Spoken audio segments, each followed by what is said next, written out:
going to focus on two actors. One who was probably the worst actor ever to appear on a Bath stage, and the other indisputably one of the finest. But first, some theatrical background. Before the 18th century, plays were performed by travelling companies, usually in the upper room of the town hall, which was this superb building on columns in the middle of the high street, near to where the present Guildhall stands now. It was demolished in the 18th century. It's tantalising to think that Shakespeare may have been a member of one of those travelling companies.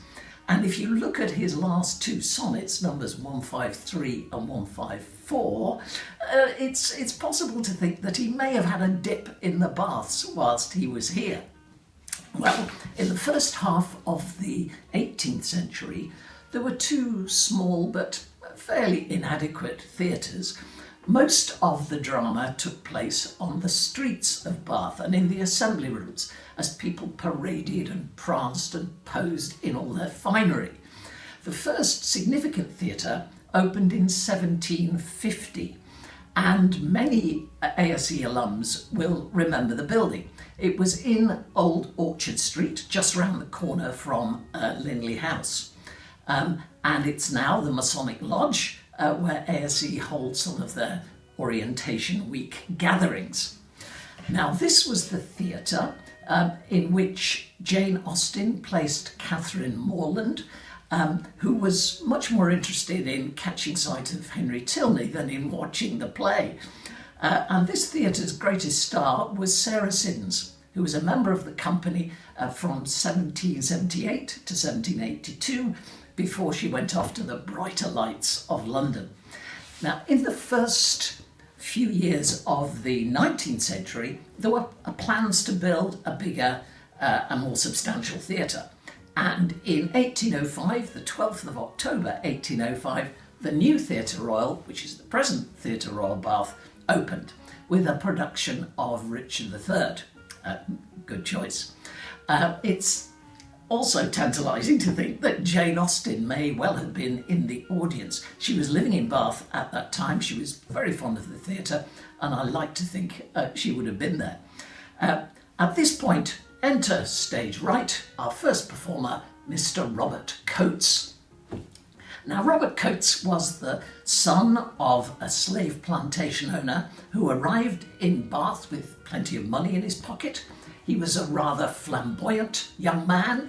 He used to drift around Bath wearing fur coats. He was very keen on diamonds, so he had a diamond-topped cane, and he had a little white coach in the shape of a scallop shell drawn by two white horses. And on the side of the coach was the family crest, which was a cockerel with the motto, "Whilst I live, I'll crow." He certainly lived up to his family motto. He was having breakfast in the Royal York coaching inn, one of Bath's most notable coaching inns, and he was rehearsing some lines from Shakespeare, and he was getting things horribly wrong. And a gentleman next to him at the next table interrupted and said, Mr Coates, I fear you have misquoted Shakespeare. And Coates turned around and said, I know it, but I think I have improved on it. Now, his ambition was to appear on the stage. And so introductions were made to the manager of the Theatre Royal, and eventually it was agreed that Coates could perform with a little financial inducement. 8th of February 1810, Robert Coates appeared as Romeo, and the performance was described as the most grotesque spectacle in English theatrical history. It was terrible right from the very beginning, and the jeering started very early on. People started to hurl apple cores and orange peel and so on, and the heckling got so bad in the balcony scene that Coates stopped. He took out a little box of snuff. He took some snuff himself, offered some snuff to the front row of the audience, and then turned round to offer some snuff to Juliet in her balcony. And then he stumbled on. Whenever he forgot his lines, he just improvised. And when he got to the dying scene, he took a full 2 minutes to die. And when he'd finally expired, somebody shouted from the audience, "Die again, Romeo!" So he got up He did. He died again. And when he got to the final curtain, there was a mixture of jeers and cheers, and the whole thing caused a sensation. And he went on to appear very badly all over the country. In fact, his career lasted 7 years of acting very badly. And when he finally decided to retire and to hang up his tights, he returned to Bath, and fittingly his last performances were of Romeo and Juliet. Well, if he was perhaps the worst actor ever to appear in Bath, now I'd like to talk about one of the very best, Dora Jordan. Now, if Sarah Siddons was considered to be the best exponent of tragedy, then Dora Jordan was considered to be a comic genius. She was born in 1761. She was brought up in Dublin. She was one of 9 children. Her parents were jobbing actors, and her father abandoned the family and went off to London to marry a wealthy heiress. Now, Dora was very concerned to help her mother as much as possible. She got a job initially in a milliner's shop and started her acting career at the age of 17. She was an immediate success, and her talent was spotted by Richard Daley, who was the manager of the Smock Alley Theatre in Dublin. Richard Daley was a rogue and a scoundrel, a rotter. He was very handsome, apparently, despite a pronounced squint, which was a great advantage for Daley in a duel, because it meant his opponent wasn't quite sure where he was going to strike. Now, we don't know if the relationship between Dora and Daley was consensual, but very soon she was conceiving his child. She knew that he wouldn't support her or her child, and so she and her mother planned to leave some of her siblings with relatives, and for Dora, her mother, and 2 of the siblings to take off to England to try and conquer the English stage. She quickly found a job on the Yorkshire circuit, where she was a huge success, and she was there for 3 years. Her talent was spotted. She was recommended to Richard Brinsley Sheridan at the Theatre Royal in Drury Lane. She went down to London. She was an immediate success, and she was granted a 4-year contract. Dora Jordan was not considered conventionally beautiful. She had a stunning smile and a great mop of brown curls and great charisma, great presence on stage, and gorgeous legs, apparently.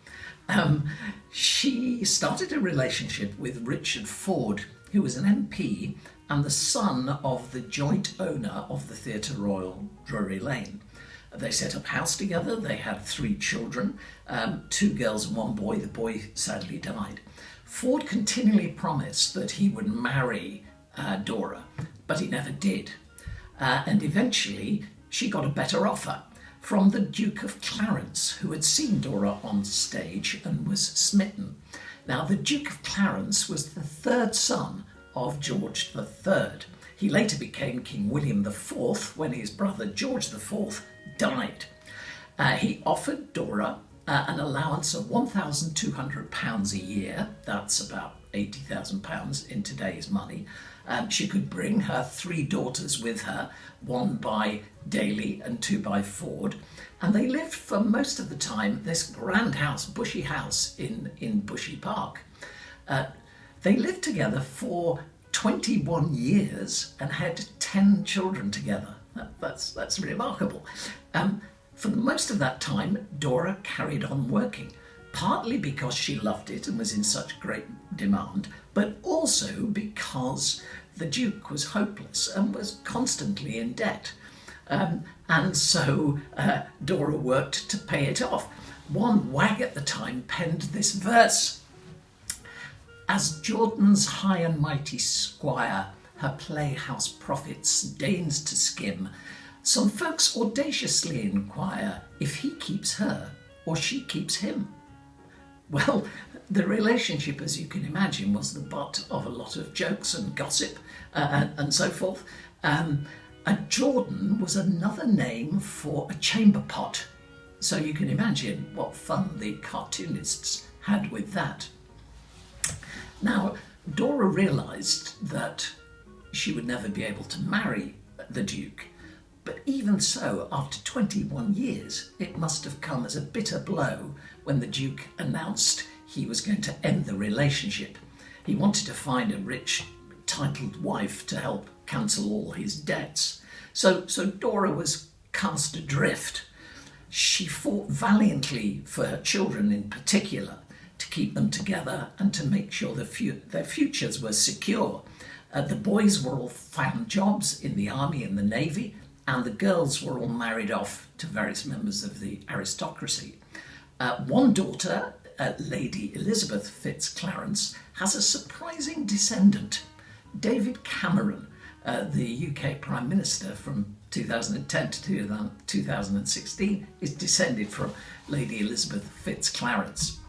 Well, Dora had first visited Bath in 1808, and she continued to return to play there, was hugely popular at the Theatre Royal.